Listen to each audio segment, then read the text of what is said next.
Abadandaza bato bato b'ibinyobwa vya Brarudi bo muri zone c'ibitoke mu gisagara ca Bujumbura bavuga ko badatahura igituma babura ibinyobwa bacuruza mu gihe ibinyobwa bizu kuri kwamye yaba mu ma SSD canke mu bubiko bukunze kwitwa mini depo. Bamwe mu baganiriye na RPA bagiriza banye nayo ma mini depo kuba banyegeza ivyo binyobwa nkana ku nyungu zabo, narirya benshi muri bo basanzwe bafise ubunywero ari nabwo ngo baherezamwe ivyo binyobwa. Uturorero batanga twabamwe mu baranguza inzoga bafise utubare na kuwitwa kari kuri ubu afise akabare kwibarabara rya gatandatu mu Cibitoke, hamwe n'uwitwa Clovis afise akabare muri zone Kinama.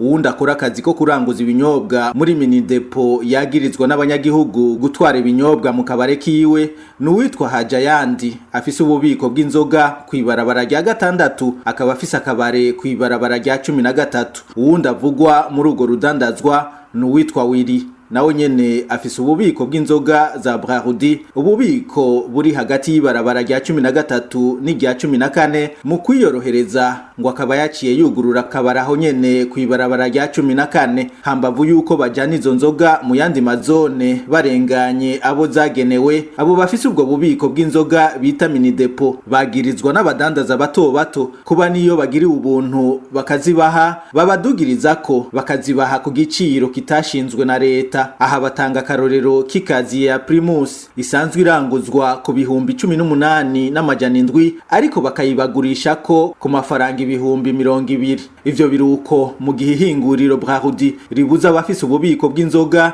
yaba ama SSD, Mega SSD canke ama mini depo kugira ububare. Abanyagihugu baho mu Cibitoke bakaba bikeka ko abo badandaza boba bakingiwe ikibaba n'umukozi w'ihinguriro Brarudi yitwa Ndayisaba François ajejwe gucungera uko ibinyobwa vya Brarudi bicuruzwa mu mazone ya Cibitoke na Kinama. Uruganda rwa RPA rwagerageje kurondera abo baranguza ibinyobwa vya Brarudi bagirizwa gukora amanyanga mu kubitwara mu bubare bwabo bavyimya abanyagihugu, ariko twabakenye. Twanarondeye Ndayisaba François ajejwe gukurikirana ibicuruzwa vy'ihinguriro Brarudi ngo agire icyo ashikirije kuri ivyo yagirizwa, ariko ntaco yashimye kubivuga ko, ahubwo yaciye aturungika ku bavugizi b'ihinguriro Brarudi, abo nabo tukaba tutashoboye kubaronka. RPA yasubiye kurondera umukenyezi Eveline Nini Nahazwe arongoye zone ya Cibitoke, nawe nyene asanzwe adomwa ku rutoke mu manyanga y'itangwa ry'ibinyobwa vya Brarudi. Amaze kumva ico tumuronderera